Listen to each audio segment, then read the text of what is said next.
Hey guys, BaoZakeruga here with my special guest TeenyFox. Hello. And once again, we're here to review this week's episode of The Walking Dead. So, my initial thoughts of this episode as soon as it ended was, this was an emotional roller coaster ride of an episode. Just so much. Yeah, my heart almost gave out. Pacemaker for life. Okay, so a lot happened this episode, and by a lot, I mean a lot. So let's start with probably what everyone's talking about. Noah. So Noah, in a way, it was kind of obvious what was going to happen because anytime you get character development, something's going to go down. So the episode starts off with Noah talking to Deanna's husband. He wants to become basically an architect so he could help protect the city by reinforcing the walls. And the guy agrees to help him. And from there, we basically get a little setup with Rick and the lady, I can't remember her name, the wife. Let's just call her the wife. Is that her name? I don't know, I think. Jess, something like let's call her Jess. I don't care if her name is Jess, we're calling her Jess. Okay, so that happens. And then the meat of this episode, they went on a run. And when I say they, Glenn, Aiden, Nicholas, and a few other people, Eugene, yeah, them. Tara. And that's when stuff goes down, obviously. And what I thought was funny was that there was a dubstep insert into the episode, and it was just kind of... That's not dubstep. What was it then? That's like techno. There's a difference. You're being Sounded disrespectful. Sounded like it's dubstep. techno. No, if it was dubstep. Anyway. Dubstep is a subgenre of techno. Anyway, when they get there...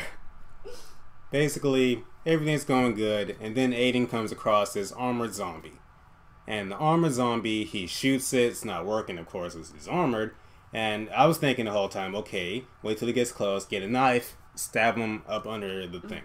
How they did at the prison? Yeah, but Aiden shoots it, it's on the ground, then what did he shoot? I think it was like a grenade or tear gas or something like that. It was a aerosol bottle, so it had to be something that had a lot of pressure. I'm thinking it was a smoke bomb, because it couldn't have been a grenade. There would have been fire, and yeah, I think it was like either a can of tear gas or smoke grenade, something like that.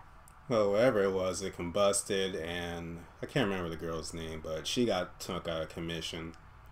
And then the zombies are loose, and then we see Aiden. And the first shot of him, I thought, okay, he's like impaled on the wall or something. But then we see he's alive, and I think, oh, okay, they can get him off. And then you see yeah, he has like a pole sticking through his gut, Ow. and I'm like, okay, he's a goner. Nope, no way. I was like, oh, farewell. And then Eugene surprisingly steps up to the plate, and you see he gets over his fear a bit. And would you say he saved the day? Yeah, I would say so, because if he didn't step up and nut up or shut up, we wouldn't have Glenn, and I love Glenn. Glenn is bae, so I think he saved the day. So yeah, Eugene, he goes in there, he shoots the zombies. I didn't see the part where he like gets to the van, but he gets to the van. Well, it shows him whenever Tara is like laying down. It shows him peeking out the door, but it later on reveals that he's holding Tara and he's running, making his way out. They don't show him running to the van; they just show him leaving the building. So it's just like you assume that he got out or didn't. And before we continue on with the crazy events of that, we also got some stuff on the side. First with Abraham. Okay, first off, when I see this scene where they're like doing construction, you see the girl standing in the construction thing. First thing in my mind, she's gonna fall. Francine, I think her name was, or something like that. Something like that. That was my first thought. Yep, she's gonna fall. Yeah. And sure enough, zombies come. She falls. But what I thought was interesting, did Abraham sense them or something? I don't know. I feel like taking it back a couple of steps. when you first see Abraham in that episode, he's like about to have like a mental breakdown. He's like over the sink, like holding onto the sink for dear life, and he's like, I don't know if it's post-traumatic stress or he's just chronically bored. I don't know what, but you can tell a part of Abraham was dying. It was starting to die once they crossed the fence, and I think that's why when all that action happened, he was pretty excited. He was like, yeah, my friends are back. He got a new catchphrase that was trending on Twitter. What was it? Mother dick. Mother what? Mother dick. Beautiful. Beautiful. Leave it to a country guy. Yeah. So basically Abraham, he saves them, and he pretty much takes over that whole little thing. Yeah. You know what I noticed throughout this whole episode? That community, they're all cowards. They're so like ready to just leave people behind. And you saw that in every sector, not just on the runner team, not just on the construction. Everywhere, if things got tight, they didn't want to push for it. They just like, oh, well, bye. And they're so willing to leave each other behind and place blame on the person. I'm like, you literally are killing off your own people. Like, you have to risk more if you want this community to work. And that leads us into Nicholas. Nicholas was Aiden's buddy. I wanted to fight Nicholas. I'm not lying. Oh, Nicholas. Okay, where do we even start with this guy? I hate him, first of all. Okay, first thing, he wants to leave he tries to help for like a few seconds, and then he says, nope, gotta leave you. And then we find out that it wasn't their friends who, like, in over their heads with something with the zombies, but it was these two who were scared and ran away, and that's why their friends died. Yeah. So, yeah, these two screwed up. And they keep screwing up consistently. And that's not where Nicholas's BS ends. After that, they get stuck in the rotating doors. Once I saw that, first of all, the rotating doors, I'm like, God damn, they're in a freaking merry-go-round. This is not going to work. So they're stuck in there, and Nicholas has the opportunity to get them all out. But he wants to be impatient and scared, and he saves himself, and because of this, Noah went bye-bye. And Noah's death was brutal. possibly the most gruesome character death yet. Oh my god. It's like the zombies have him. They push him against the wall. You see one zombie like tearing out his mouth. Another is crushing his eyeball. Oh god. And it's just very graphic. Well, you know what they say, the worse death that you get in that show, that means they like you more. So that's what they say on the Talking Dead, at least. And to add to the whole emotional thing is just Glenn's expression. Glenn, just helpless looking at his friend die. Just cradle him like it's gonna be okay, Glenn.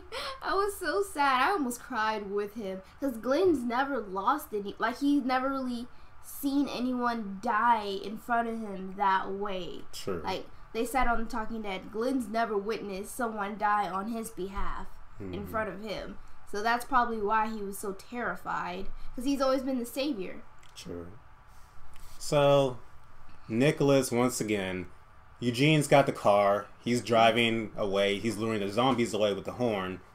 And Nicholas goes up to him. He says, okay, we gotta go. And Eugene, of course, is like, where's everybody else? Nicholas is like, screw that. We gotta go. Yeah, he's like, you either stay with them and die or leave with me and live. I'm like... And they have their little altercation. And Glenn catches up. Boom! I thought and kind of wanted Glenn to just kill the guy on the spot. That's not Glenn. That's not who he is. True, but it would have been so satisfying. No, I would have probably not liked Glenn if he did that, to be honest. Although I was still thoroughly pissed off because I loved Noah. I was starting to love his character.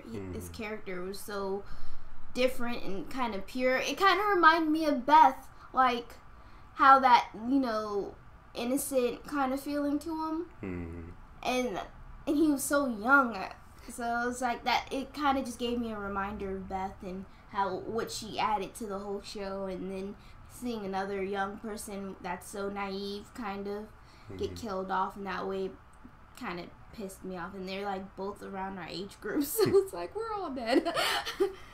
And now Nicholas is going to have to face the music back at the place. And what I wanted to see next week, probably the thing I'm most looking forward to seeing, Deanna's reaction and what she's going to do with Nicholas. You think she's going to banish him or? I don't think so. I think she's... I don't know, because she's a politician. I still can't read her. Because her son's dead. Her son just died. True. I have no clue. And that whole Father freaking Gabriel, snitches get stitches, Father Gabriel. Yes, we will find you. Okay, so if you got... Well, let's just talk about that for a second. Father Gabriel comes out of nowhere to Deanna, says, we have to talk. And he says there's evil in this place. And what I thought he was going to say is that, you know, someone in your community can't be trusted. But no, he turned on Rick and everybody else, says these people are evil. Even though they're the reason you're alive. And you're the one that blocked people out of your own church. You just ripped up a whole Bible. How are you going to point a finger? And these weren't members. I mean, these weren't random people. These were members of his church before things went down. Members, you freaking baptized their babies, like I'm staring at the TV the whole time, like, look at this hypocrite. And of course, Maggie is on the other side. I was so happy because they would have been so blindsided if Maggie wasn't there. She heard the whole thing. So happy. Good girl, Maggie. I hope she tells Rick. Snitch, return the favor, okay? But about Father Gabriel, before we go on. I think that the only reason he thinks that they're evil is because he was so new to the zombie apocalypse and what was going on that when he saw these people, they had already been in there for like a year and a half. They had already been roughed up. They had already seen their own people be killed, not by regular people, but not by zombies, but by actual people. So they developed into this who they are now, warriors. But Pastor Gabriel, he's a newborn. So when you're a newborn and you come into the world and you see people doing harsh things, you don't understand why they're doing it, and that's why he thinks they're evil when they only did things that they needed to do to survive. And that's why I want the pimp slap his ass, because he doesn't understand them. He's never with them. He's always behind them in the corner. He's never, he's not a part of the group. You can see he doesn't fit in. He does not. And I think he doesn't fit in because he thinks they're evil, which is kind of funny because he's like pointing the finger when he literally just... I mean, if I saw a group of people like viciously murder people in a church, I'd be a little traumatized too. But considering what else they've gone through, I would have made an exception. Like, well, this is the world. This is the new standard. This is the new morals, you know? And then they're like the cream of the crop when it comes to bad guys, I guess. And final thing I personally want to touch on, Carol's whole situation. So, Carol and her interactions with this kids keep going on. Yeah. And I thought it was kind of funny because, in a way, it's almost like she was testing him to see if he was, like, worthy of being her apprentice or something like that. Because she tasked him with go stealing, what was it, chocolate from the neighbor. He does it, and Carol's like, okay, I'll teach you how to make cookies. And then he asks, can I... Cooking? He's like, do you like cooking? Well, yeah, I was going to talk about the gun thing. But yeah, he asks, can I have a gun? And she's wondering what for. And he basically runs away. But Carol, who's been in the situation as in an abusive relationship... Oh, she can smell it. Yep, she can smell it.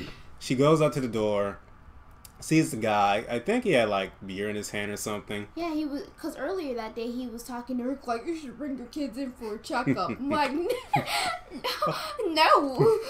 Exit stage left, please. Like. But yeah, she sees that, and you can just see it on her face. She knows what's going on because she's been there, and he closes the door in her face. And Carol's like, okay. So she goes to Rick, and she tells Rick what's going on. I think Rick already kind of knew in his mind. And she's like, you're going to have to kill him. And I'm thinking, okay, you can make like a fictional jail in the city and throw him in there. But I think killing him might be a little bit drastic. Not because of what he did, but because of what that could do for their position in the community. Like, you got to hide that. Make sure no one talks. Make sure there's no evidence and all that. So, too risky in my opinion. Well, my whole opinion about the kid is, I think Carol's being cold towards the child because if you think about it, during the whole Walking Dead series, she's her child. She had Sophia, and then she was taking care of the two girls that like she's been around the children. The psycho children. Look at the flowers. Just look at the flowers. But she's been around children during this whole apocalypse, and they've been dying. I mean, besides Carl, they have been dying this whole time. And so she probably doesn't want to get too attached to this kid. And that's why she's being cold towards this kid. And I kind of knew that, you know, the dad, I thought that the dad broke the owl statue. Because that episode when he was sitting on the porch and he was like, well, the porch dick. He was like, my wife cut your hair. Welcome to Alexandria. Like, I was like, he seems sketchy. We talked about that. He seemed sketchy. So I was like, my antennas were up during that whole thing. So I kind of knew he was, you know, I wouldn't say abusive. I just knew he was off. Like, something's not right. And he probably finds Rick really intimidating. But I don't know. I feel like in that world, killing him is like probably the only option. There's no therapy. Like, it's not like this world where if you abuse your spouse, you go to jail, you can get therapy. There's a lot of options for you if you do that. But in that world, they don't have therapists. They don't have the resources and time to put people in jail. If you're not going to cooperate, play nice, you're going to have to die. True. Like, I mean, I know that sounds really harsh, but I mean, if he's abusing her, and what if he's abusing the kid? And that's why the kid wanted the gun. Like, it can go so many different ways. Like, I feel like that may or may, or just either kick him out, but if you kick him out, you risk him coming back like a freaking boomerang, like freaking the governor, and freaking slicing heads and whatnot. So, I mean, I feel like killing him is the only option, and Carol knows that because she's been through that. They don't stop until they physically can't do it anymore. Cut his hands off. Hit him. He can't hit you with nubs. Understandable. So, anything else you want to touch on? So, the other thing I wanted to talk about was whenever Deanna was telling Maggie, it was like more and more of your people are having leadership positions within the town. That's when Abraham basically got the leadership position of being in construction, and it seemed like she was starting to feel uncomfortable about her decision. Understandable, because these people just got here and it's like they're taking over almost. Well, here's the thing. She put them in that position. True. So, and when you have a town full of cowards, Nicholas, when you have a town full of cowards, it's gonna happen. Like, I mean, these people have, freaking Daryl was eating dirt with worms, like, and he brought a possum in the gates. Like, what do you expect? These people know what they're doing. They've been roughed up, they've been killed, they've been stabbed, they've been through everything. So you can't expect them to not develop into survivors and be put in leadership positions. It's kind of all of them are cowards. I can't. All of them, every single one of them are cowards when it comes to the zombie apocalypse, and I think they got spoiled by their little walls, and they're using their people as disposable assets, basically. So if you go out on a run and it's a risky situation, you just leave them behind, and that's not okay. The group is not okay with that, and I wonder what's gonna happen whenever everyone gets back and they talk about it. I don't know if Deanna's gonna. I feel like Nicholas is gonna lie. Yeah, I was thinking that too. I think he's gonna lie, and he's gonna do anything he can to establish his position, because we already know that they're dirty. They're dirty people. They lie, they leave, they snitch. Gabriel is in the right place. However, he will probably end up being murdered by Rick if Rick finds out, because now he's putting that baby Judith in a situation where if they ever get kicked out, you know, she's gonna be out in the streets again. That's not okay. Like, he should have thought about this a long time ago. There's so many times where he could have just part ways. But I'm really proud of Eugene. I'm just gonna throw that out there. He was getting on my nerves where I was just like, someone can kill him now. But I'm really proud that Eugene stuck up for himself. I was kind of getting irritated. It was like, you know what I am, right? You know, well, I told you that. Blah, blah, blah. I'm like, can you not talk for 2 seconds? Like, stop being a jackass and just freaking do your part. That's all she was saying. Do your part.